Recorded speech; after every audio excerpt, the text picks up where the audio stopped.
Bonjour, je m'appelle Marion, alias Bleu de Sienne. Je suis illustratrice, créatrice, responsable éditoriale spécialisée dans le secteur du DIY et autrice de livres créatifs. Mes matières de prédilection sont les matières naturelles, telles que le papier, le bois ou encore le cuir. Aujourd'hui, je vous propose d'apprendre à réaliser des vases en pâte à papier pour créer un joli décor chez vous, à la fois tendance et récup.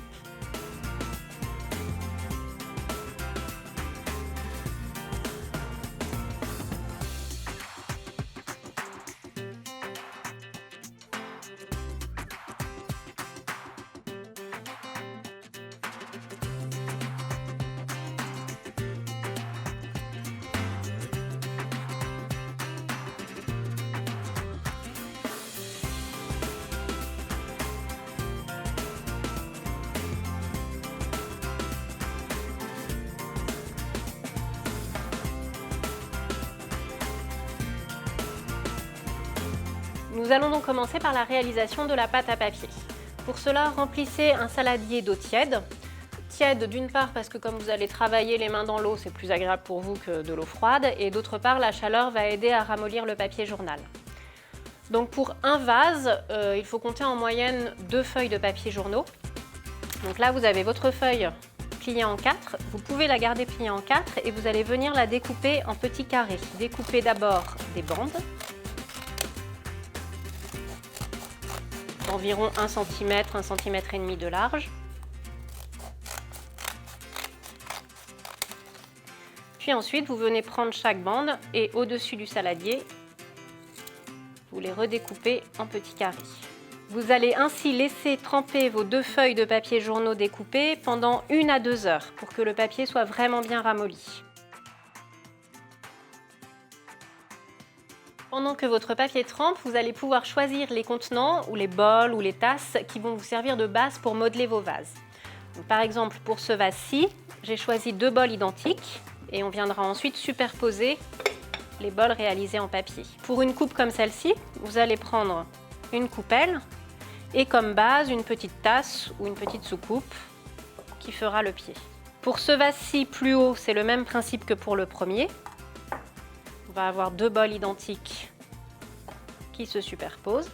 Et pour celui-ci, on vient prendre notre petit bol de départ qu'on recouvrira d'une coupelle. Nous allons donc maintenant pouvoir mixer notre papier. Pour le mixeur, c'est un mixeur que vous ne pourrez plus utiliser que pour faire de la pâte à papier. Évidemment que c'est délicat de le réutiliser pour de l'alimentaire une fois qu'il y a eu du papier et de l'encre broyée dedans. Donc pour ça, n'hésitez pas soit à utiliser un vieux mixeur que vous avez chez vous et qui n'a plus d'utilité dans votre cuisine, ou à en trouver un de seconde main, par exemple chez Emmaüs ou sur des sites de revente. Voilà. Mais n'achetez pas exprès un mixeur tout neuf pour ça. Donc on va venir mixer notre papier petit à petit. Vous remplissez une tasse de papier journal et surtout en mettant bien de l'eau aussi. C'est important qu'il y ait beaucoup d'eau. Votre pâte va être très liquide au départ, ça n'est pas grave, on va la filtrer ensuite.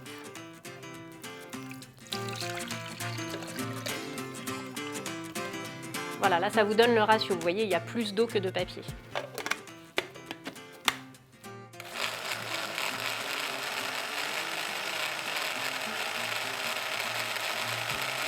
Donc vous mixez bien jusqu'à obtenir une sorte de soupe. Très important d'avoir beaucoup d'eau, sinon vous obtiendrez des espèces de grumeaux de papier. Donc il ne faut surtout pas faire ça. Si vous n'avez pas mis assez d'eau dans votre mixeur, aucun problème. Vous arrêtez le mixage, vous remettez de l'eau sans papier journal et vous remixez. Et ensuite, on va venir verser cette pâte au fur et à mesure dans le deuxième saladier. Donc maintenant que vous avez mixé tout votre papier, nous allons l'essorer pour obtenir une pâte beaucoup plus compacte. Pour cela, prenez votre coupon de lin ou de coton, mais avec une trame assez fine. En fait, on va utiliser un peu le même principe qu'un fromager qui vient essorer du lait caillé. Donc, on place le linge dans le saladier. Et vous allez venir transvaser petit à petit toute la pâte à papier.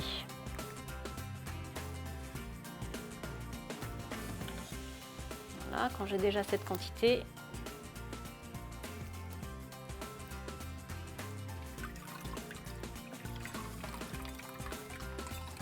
je viens essorer au maximum. Vous voyez, on retire beaucoup d'eau en fait, du papier qui a été mixé. Voilà, donc vous allez faire ça avec toute la pâte et au fur et à mesure, on commence à obtenir une pâte beaucoup plus compacte. Donc voilà, on a donc bien essoré notre pâte. Vous pouvez former une boule avec. Et on va venir rajouter la farine et la colle qui sont les principaux liants. Donc pour les proportions, en fait c'est très simple. Je mets une cuillère de farine et une cuillère de colle par feuille de papier journal. Donc là on avait 2 feuilles. Donc je vais commencer par la colle. J'ajoute 2 cuillères à soupe de colle. Et là on vient malaxer comme une pâte à gâteau.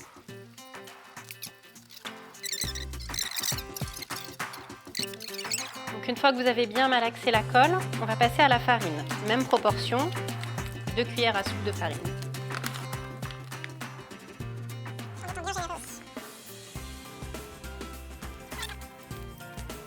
Et vous vous rendez compte que petit à petit, en fait, votre pâte à papier, elle s'agglomère beaucoup mieux et elle gagne en élasticité. Donc elle va devenir comme une terre à modeler. Une fois que le mélange est fini, vous pouvez former une belle boule de pâte. Nous passons maintenant au moulage des éléments. Je vais vous montrer comment réaliser ce vase-ci. Donc, vous prenez vos 2 bols identiques et on va habiller l'intérieur de film alimentaire. Pourquoi l'intérieur? En fait, on serait facilement tenté de recouvrir l'extérieur pour avoir tous les détails. Sauf que si vous faites ça, vous pouvez, mais il faut à ce moment-là que vous soyez très présent les 3 prochains jours pour le séchage pour démouler votre vase petit à petit, puisque le papier en séchant se rétracte. Et donc si vous le laissez sécher 4 jours, vous ne pourrez plus enlever votre bol après. Donc vous aurez certes un vase en papier, mais enfin avec un bol en céramique à l'intérieur. Donc l'idée c'est plutôt de venir mouler à l'intérieur la forme qui va sécher pendant 4 jours, qui sera facile à démouler ensuite et qu'on viendra assembler. Donc, venez bien recouvrir tout l'intérieur de votre bol en évitant les bulles d'air. Les petits plis, ça n'est pas très grave. Ça ne sera pas forcément lisible sur l'extérieur du vase après. Vous voyez, on va obtenir une matière assez brute, assez grumeleuse. Les mini-plis du film alimentaire ne vont pas se voir. N'hésitez pas à laisser des bonnes marges autour de votre bol, puisque c'est ce qui va vous permettre ensuite de démouler le papier une fois sec. Vous viendrez tirer sur les bords comme ça. Donc c'est important d'avoir de l'excédent sur les côtés. Typiquement là, sur ce bord-là, je suis un petit peu juste. Voilà. Il ne faut surtout pas que le film arrive à ras. Voilà, vos bols sont prêts pour le moulage. On va donc pouvoir désormais venir mouler notre pâte à papier à l'intérieur de chaque bol. Donc pour le premier, je vais réaliser la base de ce vase. Je prends à peu près la moitié de ma boule de pâte à papier, je la remalaxe bien et je viens démarrer par le fond en appuyant au fur et à mesure. C'est exactement comme si vous travailliez de la pâte à modeler ou de la terre en fait. Et petit à petit, on vient créer les bords. Essayez de faire quelque chose le plus fin possible, tout simplement pour ne pas avoir des temps de séchage trop longs et pour que ça soit ensuite léger à la réalisation. De toute façon, si vous souhaitez mettre des vraies fleurs dedans, bien évidemment, il faudra glisser un contenant en verre à l'intérieur. Plus votre vase est fin, plus il sera facile de venir glisser un deuxième contenant dedans. Voilà, et on vient finaliser les bords en reprenant de la pâte à papier. Pareil, toujours bien la remalaxer avant de l'utiliser. Et là, voilà, par petits bouts, vous venez vous ajuster au bord du bol. C'est important en fait de finaliser un ouvrage en vous basant sur le bord du bol, puisque comme on va venir les assembler tous les deux ensemble après, vous vous retrouverez avec 2 bols en papier qui ont le même diamètre, donc qui sont faciles à assembler. Si vos bords sont irréguliers, même si vous pouvez les redécouper après au ciseau, ça sera difficile de pouvoir calculer un diamètre exactement identique et donc de les assembler. Voilà donc pour la base du vase, le premier bol. Vous voyez, quand je vous disais que ça se rétracte en séchant, c'est exactement le même bol qui a été utilisé pour les deux et on voit déjà que celui-ci est beaucoup plus petit. Donc ne vous étonnez pas, au séchage, vous allez avoir une perte de volume. Pour la partie supérieure, c'est exactement le même principe, sauf que tant qu'à faire, pour économiser de la pâte à papier, on ne va pas recouvrir le fond, puisque nous aurons l'ouverture du vase à cet endroit-là. Donc vous prenez votre boule de pâte restante, voilà, et au lieu de venir l'appliquer au fond, vous allez commencer directement par les bords, en laissant une ouverture au centre. Et toujours en vous basant bien sur le bord du bol pour être raccord avec le deuxième. Voilà, pour le trou laissé au centre, on va pouvoir le retailler ensuite au cutter, mais essayez déjà d'être le plus régulier possible. Voilà, la première étape de moulage est finie. Maintenant, il faut attendre 3 à 4 jours que ça sèche bien. Il n'y a plus qu'à patienter avant l'étape suivante. Bien évidemment, je n'ai pas attendu les 4 jours de séchage pour le tournage de cette vidéo. Je vous ai donc déjà préparé 2 bols qui sont secs. Mais je vais vous expliquer comment réaliser le séchage sur ces 4 jours. Vous laissez d'abord sécher tel quel en place dans les bols, puis au bout du premier ou du deuxième jour, vous allez pouvoir venir détacher le film alimentaire et enlever votre bol. Il ne faut pas que les bords s'affaissent, mais normalement au bout d'1 ou 2 jours, c'est parfait, votre papier est assez solide.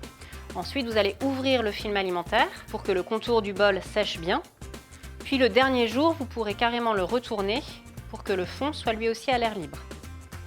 Dernière étape qui n'est pas obligatoire mais que je trouve pas mal pour avoir vraiment un papier plus solide, en fait il suffit de placer vos bols au four. Alors n'allumez pas spécifiquement votre four pour ça puisqu'il le faut à peine 100 degrés. C'est vraiment un four encore un peu chaud pour pouvoir finir de sécher vos bols. Donc typiquement quand vous avez fini de cuisiner un plat et que votre four est encore chaud, vous placez vos bols à l'intérieur pendant une bonne demi-heure, ils vont capter la chaleur restante du four et ils finiront de sécher ainsi.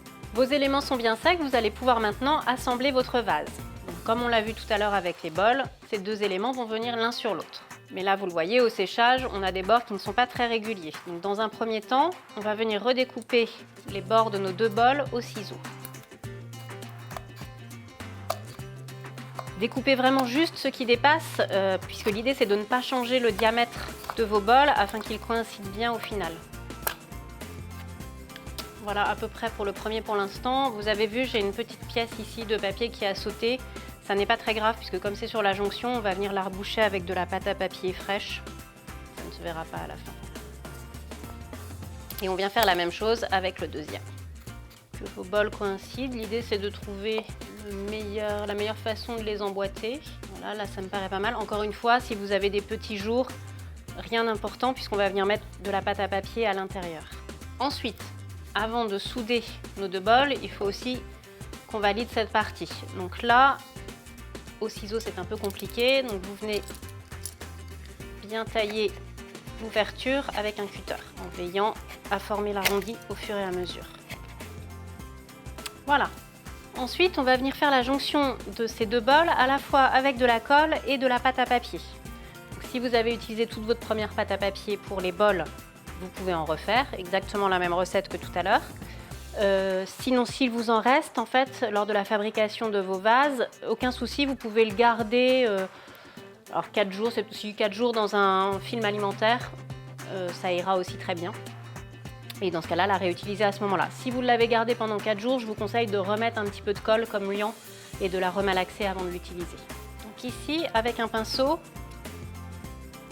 je vais venir déposer de la colle blanche tout autour à l'intérieur du bol qui sert de base du vase.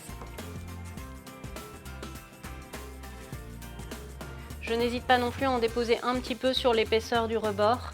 De toute façon, c'est de la colle vinylique blanche, donc au séchage, elle sera transparente, ça ne se verra pas. Voilà, et ensuite, je prends ma pâte à papier.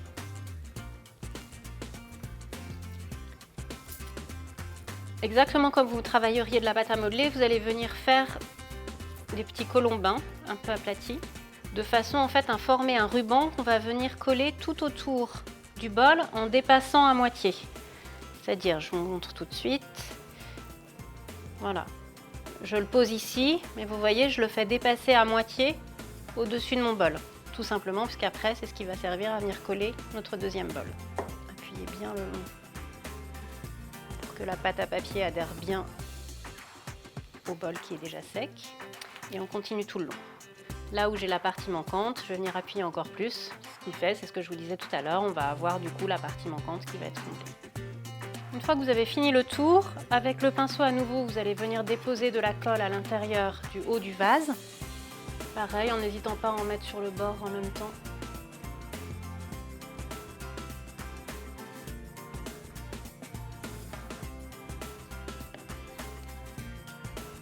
On referme un peu la pâte à papier qui est encore humide. Et on vient déposer la partie supérieure sur celle d'en dessous. Vous appuyez, l'idée c'est que ça fasse un peu comme une colle contact. Voilà, à l'aide de vos doigts, vous venez appuyer sur la partie supérieure de la pâte qui est encore humide pour bien la coller à la surface supérieure du vase. Voilà, la jonction de votre vase est faite, nous allons pouvoir maintenant passer à l'ouverture du vase. Donc pour finaliser l'ouverture de votre vase, vous allez déposer de la colle sur le haut, tout autour, comme ceci. Puis avec la pâte à papier, réalisez un colombin assez fin. Vous aurez sans doute du mal à faire un seul colombin pour faire tout le tour. Enfin, si vous y arrivez, bravo.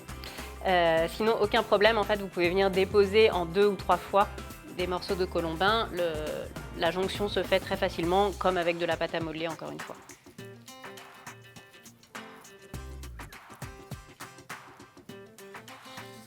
Voilà, et donc on vient le coller tout autour de l'ouverture du vase. Voilà, vous avez fini l'assemblage. Pareil, on est à nouveau parti pour 3 ou 4 jours de séchage complet. Comme pour la première partie, vous pouvez utiliser la technique du four chaud, c'est-à-dire dès que vous avez cuisiné, vous pouvez laisser vos vases dans le four qui est au repos et qui reste encore chaud. Évitez par contre de le mettre directement dans le four à peine fini, c'est-à-dire que laissez au moins 1 jour, voire 2 de séchage à l'air libre avant de le placer dans le four. Sur ce même principe, vous pouvez réaliser plein d'autres vases avec des formes différentes. Comme nous l'avons vu au début, en utilisant d'autres contenants, vous allez créer d'autres formes à assembler.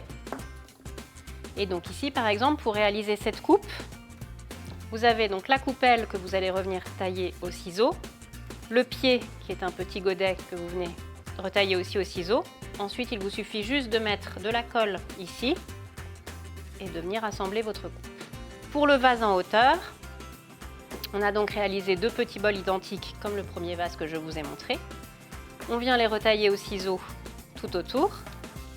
On vient aussi retravailler l'ouverture. Ici, au lieu d'un colombin, j'ai fait un petit rectangle montant, plus fin. Et vous venez les assembler ici. Alors là, c'est une autre technique. Au lieu d'avoir fait de la pâte à cheval à l'intérieur, on vient directement la mettre à l'extérieur. Ça crée une petite boursouflure qui donne un graphisme différent au vase. Et sur le dernier, on a donc un petit bol avec la coupelle qui vient dessus. Pareil, on vient retailler bien les bords.